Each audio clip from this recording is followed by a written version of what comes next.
Eh, karena temanya menerawang 20 Oktober, saya berharap tema keberlanjutan mulai 20 Oktober ditutup. Itu masuk ke tema perubahan. Karena satu-satunya cara menyelamatkan Indonesia adalah melakukan perubahan yang dirusak oleh rezim.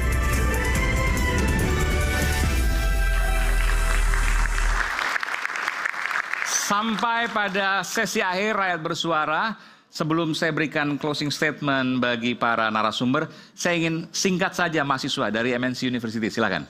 Silakan. Perkenalan dulu siapa dari fakultas mana? Baik, perkenalkan nama saya Sony Hermawanto dari MNC University. Fakultas? Iya. Fakultas dari Pendidikan Bahasa Inggris. Oke. Bahasa Indonesia aja tapi ya, bahasa Inggris. Oke. Iya. Silakan Mas, apa? Ingin bertanya, pemilu itu kan tentang pilpres, pilgub maupun pilkada. Oke. Rakyat itu kan ibarat gula, di mana semua semut menghampirinya sampai ke ujung jarum pun dikejar. Pertanyaannya, sejauh mana konsistensi dari presiden terpilih terhadap janji-janji politiknya? Oke. Sekian, terima kasih. Nanti jangan cuma mau menang doang, tapi nanti melupakan rakyatnya yang kemudian kemarin memilihnya gitu ya. Oke, baik. Luar biasa. Oke, sekalian closing statement.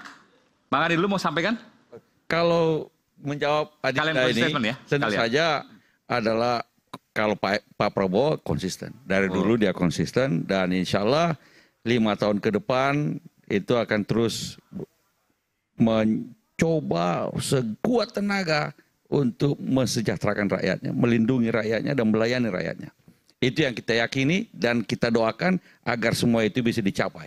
Yang jelas karena itu mari kita beri kesempatan kepada presiden terpilih nantinya dilantik jadi presiden lalu kemudian menjadi Presiden Republik Indonesia dan kemudian membentuk pemerintahannya dan menjalankan kebijakan-kebijakannya dengan sebaik-baiknya dan kita doakan semuanya. Kalau kita doakan kalau dia bisa berhasil kan kita juga senang.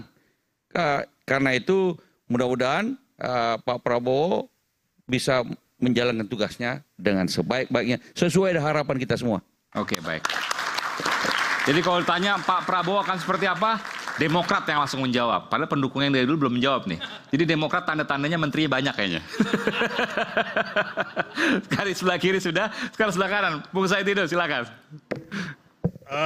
Karena temanya menerawang 20 Oktober, saya berharap tema keberlanjutan mulai 20 Oktober ditutup. Itu masuk ke tema perubahan. Karena satu-satunya cara menyelamatkan Indonesia adalah melakukan perubahan yang dirusak oleh rezim Jokowi. Tidak ada jalan lain.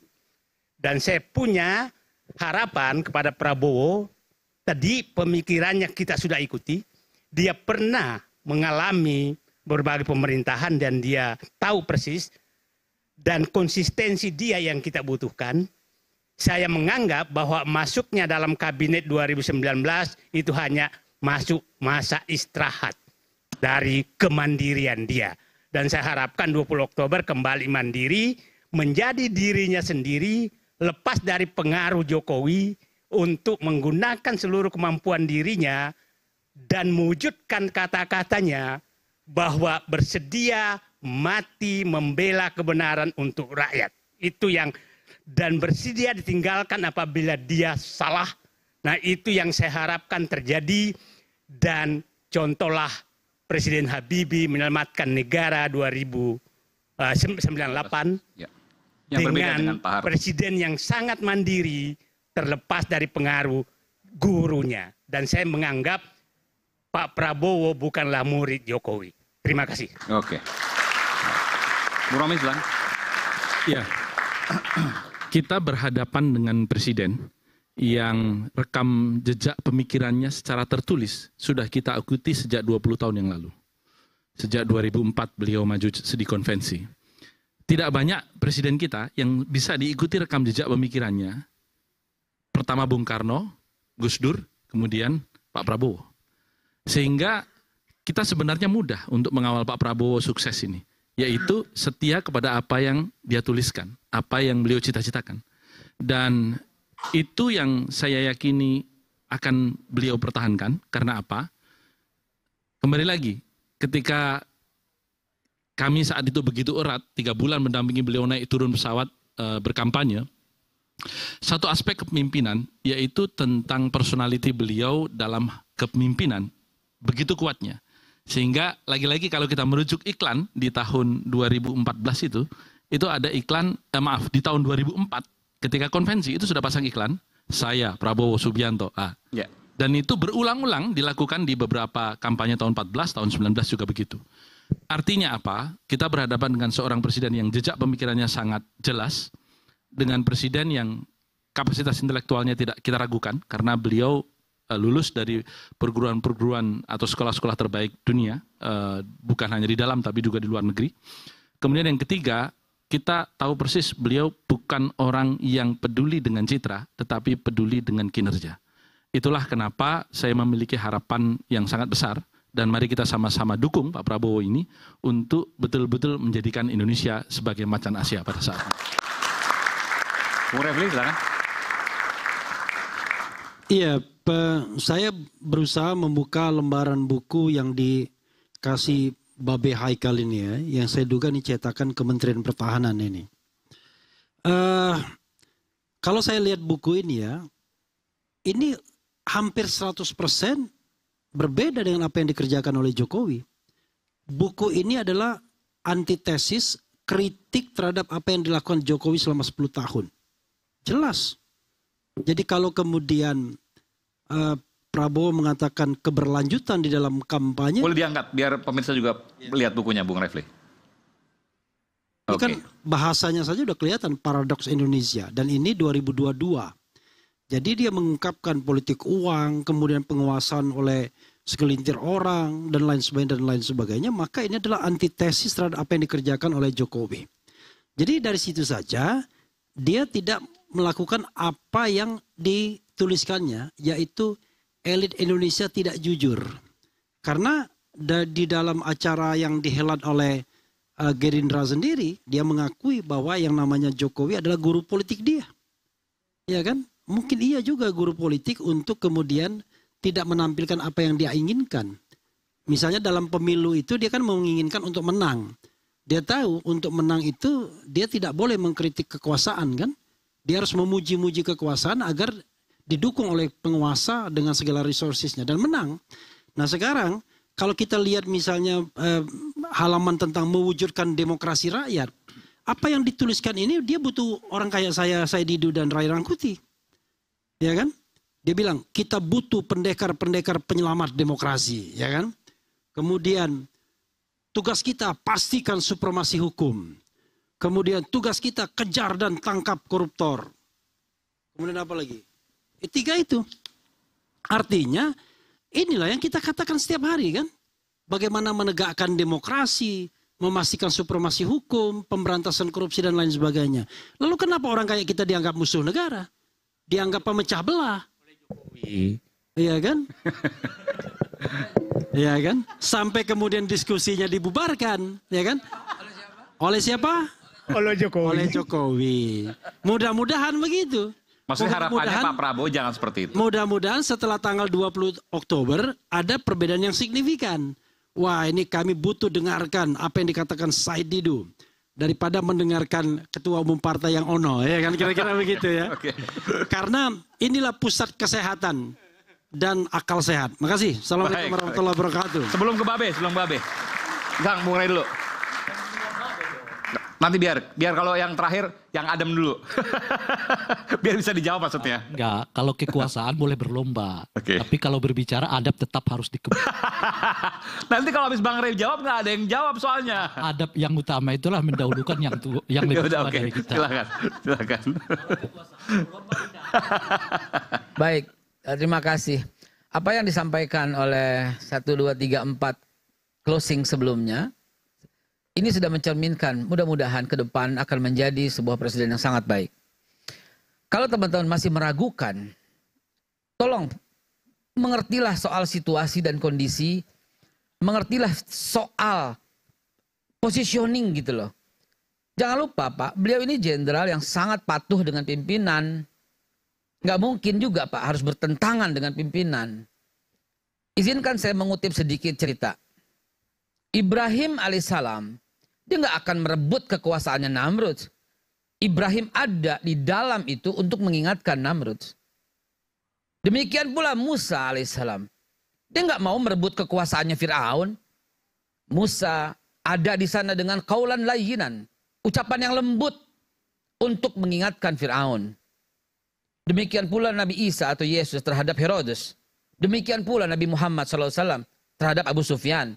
Nggak ada rencana untuk itu. Yang ada mengingatkan dengan baik. Dan tidak ada satu perintah pun dalam Al-Quran untuk mengambil sebuah kekuasaan, tapi ingatkan dengan cara-cara yang hikmah wal mau'izatil hasanah.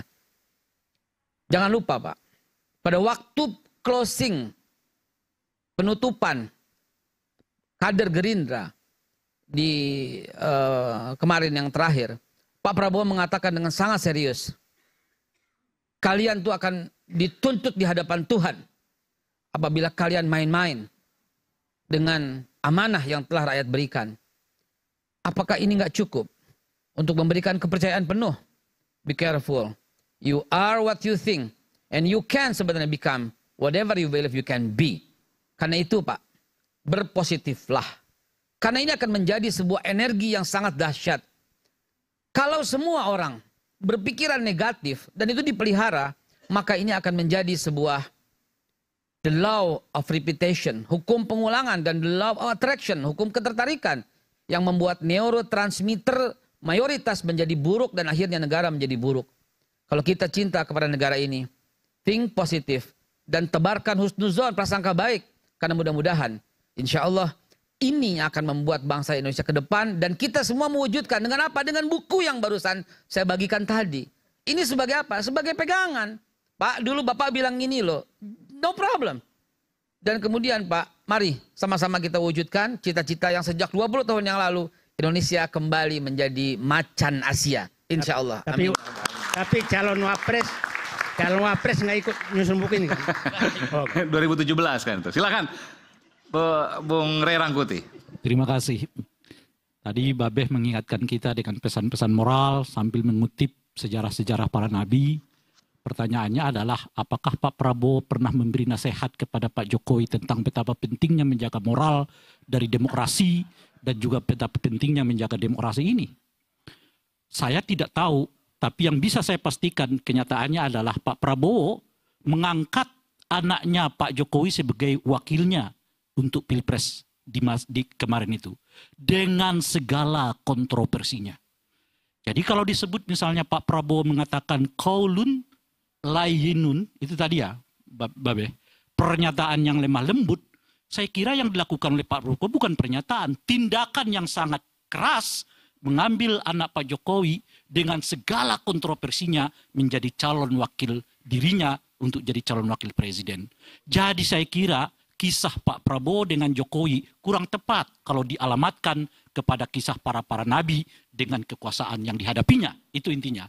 Karena para nabi-nabi itu akhirnya jelas mengoposisi Pak Prabowo. Tapi kayaknya benar tuh, Ibrahim dan Namrud itu benar. Ibrahim siapa, Namrud siapa? Ya makanya, kalau akhirnya kita melihat nabi-nabi itu melakukan oposisi keras, yang terjadi pada Pak Prabowo adalah memanfaatkan anak Pak Jokowi demi kepentingan elektabilitas. Tetap tas di belakangnya ya. Kalau itu posisi keras, ini elektabilitas. Kira-kira begitu. Itu yang pertama. Nah yang kedua, pernyataan kawan mahasiswa itu tadi. Apa sih pentingnya kita menjadi mahasiswa?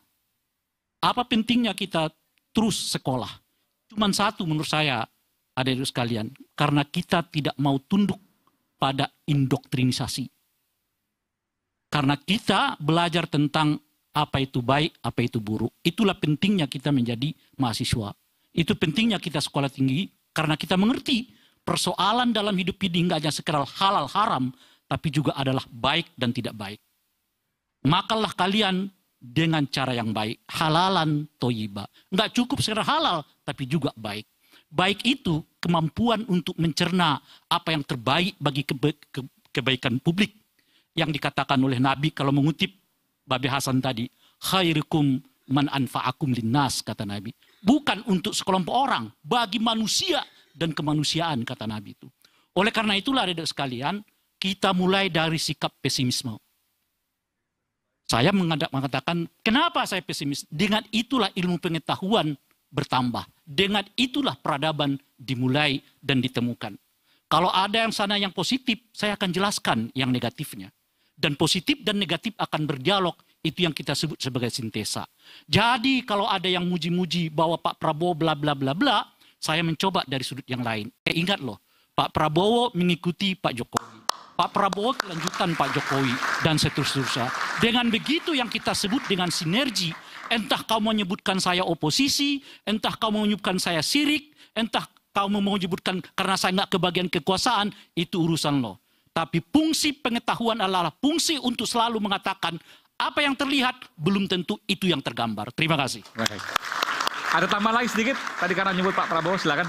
Saya cuma pesan kepada para mahasiswa, biasakanlah menonton sampai tuntas. Biasakanlah melihat sampai akhir. Dan hari ini saya persembahkan untuk teman-teman sekalian, bacalah sampai tuntas sampai akhir agar kau tahu mutu dan kualitas presidenmu mendatang. Oke, baik. Dan pemirsa, proses demokratisasi pemilu melahirkan presiden baru. Perjalanan Prabowo Subianto sebagai Presiden Republik Indonesia akan segera dimulai. Menghitung hari.